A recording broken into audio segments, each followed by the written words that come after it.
നമസ്കാരം സുഹൃത്തുക്കളെ, ഞങ്ങൾ രണ്ടാമത്തെ ബ്ലോഗ് ചെയ്യാനായിട്ട് ആരംഭിച്ചു. അതിൻ്റെ ഭാഗമായിട്ട് ഞങ്ങൾ വണ്ടിയിലൂടെ യാത്ര ചെയ്യുകയായിരുന്നു. വണ്ടിയിലൂടെ യാത്ര ചെയ്യുന്ന റോഡിലൂടെ യാത്ര ചെയ്യുന്നത് വളരെ രസകരമാണ്. ഞങ്ങൾ ഒരു ചെറിയൊരു ക്യാമറ ഫോൺ എടുത്ത് ഫ്രണ്ടിൽ വെച്ചുകൊണ്ട് ഇങ്ങനെ അന്നേരം നമ്മൾ റോഡിൽ കൂടെ പോകുമ്പോൾ പലതരത്തിലുള്ള വാഹനങ്ങൾ പോകുന്ന റോഡിലൂടെ യാത്ര ചെയ്യുമ്പോൾ ഈ വീഡിയോ എടുക്കാനൊക്കെ വളരെ ബുദ്ധിമുട്ടുണ്ട്. അപ്പം അത്യാവശ്യം തിരക്കുണ്ട്. നമ്മൾ ഈ ഗ്രാമത്തിലൂടെയുള്ള ഒരു റോഡിലാണ് നമ്മൾ യാത്ര ചെയ്യുന്നത്.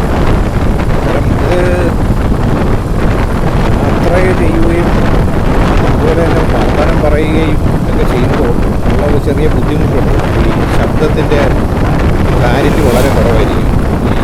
ഈ വണ്ടി ഇങ്ങനെ പോകുമ്പോൾ ഈ കാറ്റടിക്കുമ്പോൾ ഒരു വിഷയമുണ്ട്. ഇപ്പം നമ്മൾ യാത്ര ചെയ്യുമ്പോൾ എത്തുന്ന ഒരു ബേബി ക്ഷേത്രം ഒന്ന് കഴിഞ്ഞ് അവിടുന്ന് ഞങ്ങൾ വീണ്ടും ഫ്രണ്ടിലോട്ട് വന്ന് കൊച്ചു ചെറിയ വണ്ടികളിൽ മീൻ വണ്ടിയാണ്, മീൻ മേടിക്കാൻ മീൻ വിൽപ്പനക്കാരുടെ ചെറിയൊരു വണ്ടിയിൽ ഒരു പെട്ടിയൊക്കെ വെച്ചുകൊണ്ട് പോകുന്നത്. സൈഡിൽ മിക്കവാറും എല്ലാ വീടുകൾക്കും മതിലുകളൊക്കെ ഉണ്ട്. ഈ ഗ്രാമമാണെന്ന് പറയാമെന്നെങ്കിലും മിക്കവാറും മതിലുണ്ട്. വളരെ അപൂർവം ചില വസ്തുക്കൾക്കേ ഉള്ളൂ മതിലുകളില്ലാത്തത്. പഴയ കാലത്തെ പോലെയല്ല, എല്ലാവരും മതിലുമൊക്കെ കെട്ടി. പിന്നെ ഈ ഓണത്തിൻ്റെ അവധി കൊണ്ട് കടകളെല്ലാം അടച്ചേക്കുകയാണ്. പിന്നെ എന്ത് പറയണമെന്ന് ചോദിച്ചു കഴിഞ്ഞ് കഴിഞ്ഞാൽ നമ്മളിങ്ങനെ സംസാരിക്കും, ഇങ്ങനെ റോഡിൽ കൂടെ പോകുമ്പോൾ ഇങ്ങനെ സംസാരിച്ചുകൊണ്ടിരിക്കുന്നത്. പിന്നെ ആയിക്കോട്ടെ, നമ്മൾ യാത്ര ചെയ്യുന്നത് നിങ്ങളെ ഒന്ന് കാണിച്ചേക്കാം.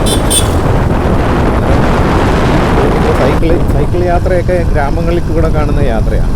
ഇത് കേരളത്തിൻ്റെ ഏറ്റവും നല്ല പ്രത്യേകതയെന്ന് വെച്ച് കഴിഞ്ഞാൽ നല്ല വൃത്തിയുള്ള റോഡുണ്ട്, എന്നാൽ വെറും കുഴിയുള്ള റോഡും ഉണ്ട്.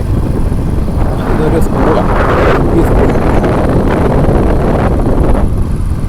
കടകൾ ചില വളരെ അപൂർവം കടകൾ തുറന്നിരിപ്പുണ്ട്. ഇത് കണ്ണാടി പ്രതിഷ്ഠയുള്ള ഒരു ഗുരുമന്ദിരം, ഒരു ഗുരുമന്ദിരം കേരളത്തിൽ. ഗുരുദേവന് കണ്ണാടി പ്രതിഷ്ഠയുള്ള ഒരു ഗുരുമന്ദിരമായിരുന്നു അത്.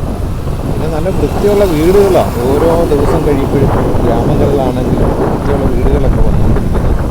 ആ പഴയ വീടുകളും കുറച്ചാൾ കഴിയുമ്പോൾ അത് പൊളിച്ച് കളയും. റോഡിൽ വളരെ തിരക്ക് കുറവാണ്. വളരെ തിരക്ക് കുറവായത് കാരണം നിങ്ങൾക്ക് ബോറടിപ്പിക്കുന്ന സംസാര രീതിയാണോ എന്ന് എനിക്കറിയത്തില്ല. ആണെങ്കിലും കുഴപ്പമൊന്നുമില്ല, നിങ്ങളങ്ങ് കട്ട് ചെയ്തേ അല്ലെങ്കിൽ കൺട്രോൾ. ഇതിപ്പോൾ ഓച്ചിറയെന്ന് പറഞ്ഞ സ്ഥലത്ത് കാളകെട്ടാനുള്ള ഒരു ചട്ടക്കൂട് ഉണ്ടാക്കിക്കൊണ്ടിരിക്കുക. കാളകെട്ട്, ഓച്ചിറ കാളകെട്ടെന്ന് പറയുന്നത് വളരെ 28 ഓണമെന്ന് പറയുന്ന. പിന്നെ അടുത്ത ഗുരുമന്ദിരം വന്നു, ശ്രീനാരായണ ഗുരുവിൻ്റെ കണ്ണാടി പ്രതിഷ്ഠയുള്ള ഒരു ഗുരുമന്ദിരം കഴിഞ്ഞ് അല്ലാത്ത ഒരു വന്ന്. പിന്നെ കണ്ടവും വയലുകളും ചെറിയ വെള്ളക്കെട്ടുകളും ഒക്കെ ഉള്ള സ്ഥലത്തൂടായിരിക്കും നമ്മൾ യാത്ര ചെയ്യുന്നത്. ഇനിയും അടുത്ത ഒരു ബ്ലോഗിൽ കാണാം.